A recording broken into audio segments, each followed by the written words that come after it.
donut shop sketch gets you to a nostalgia trap kind of character, which is Droopy. the Droopy, and then the friend that David Cross plays. That What is like, what do we call that guy? Or do they call him something in the book? Because he appears at least 2, if not 3 times.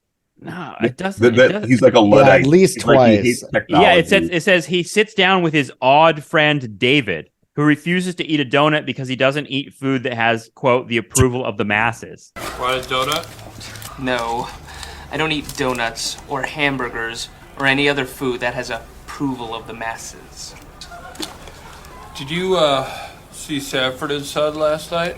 I don't watch television. I don't even own a television. Notice I didn't say TV. TV is a nickname, and nicknames are for friends, and television is no friend of mine.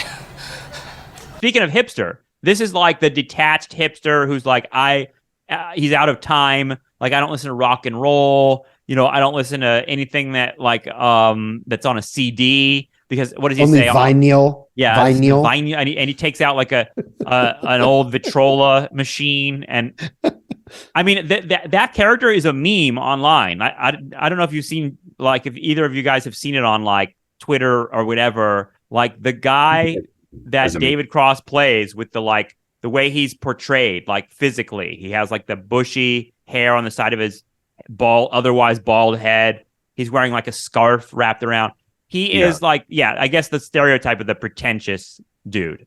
I can't remember if I mentioned this before. I don't think I did, but I guess you could always edit it out. Like, it always makes me think of, there's this great Onion article that I come back to all the time in my mind, which the headline is something, it's still online. It's like, area man constantly mentioning that he does not own a television. Right. That's this guy. Yes. That's this guy. This guy, yeah. And in this article, the guy's like, why would I watch TV when I could be reading Proust or playing violin? Or, we're back to virtue signaling. We're like, this whole episode, right, is about like announcing that you're better than or different than. And it's like, I don't watch TV. I would never watch television. I would never, listen to a CD. I would never. And like we hate this guy in part because he's saying he's like above it all.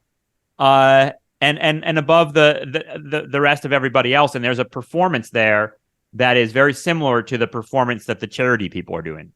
Yeah, and it's also has this connection in that there's this tension too of like, you're mocking his snobbery for sure, and he's an asshole, and the guy in the Onion article is an asshole, but there also is a snobbery to Mr. Show, to Bob and David, and to us, which we're like, we do hate Fartin Gary, but we're also laughing about it. But you know what I mean? Like, we are a little more highbrow. So I feel like and David, especially David Cross, like, I think he's pretty snobby. I get from his, and I'm not saying this in a bad way, because I very much can be too, and like his musical tastes, his film, like. Yes. Oh, absolutely. And also like dismissive of stupid people, Yes. Yeah. So like, there's ways in which like David, especially maybe Bob a bit, partially is that guy.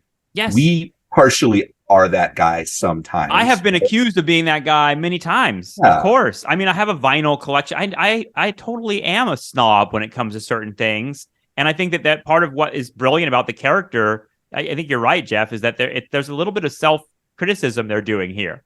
They're like, God, but this is like the worst example of this impulse is to be like, oh, I would never eat a donut, food that has the approval of the masses. And it's like, well, fuck you. What makes you better than everybody else? I would never eat a donut. It's like, it's an amazing idea. Like, I think that self-criticism comment is right on. I think that makes for good comedy.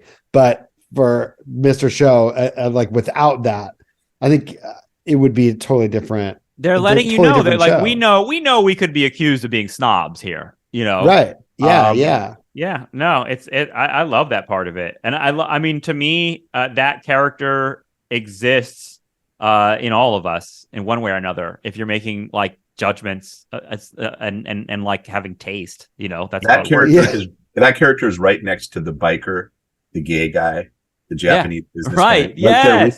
Yes, the pretentious hipster. Oh, shit. I love that. One more voice. There you go. Droopy's definitely a voice in my head too.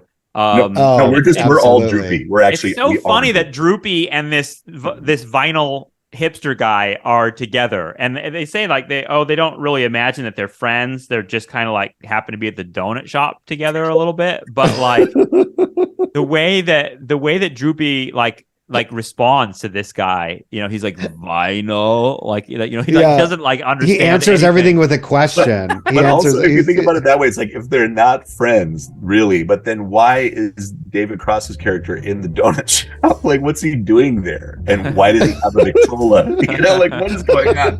Like this.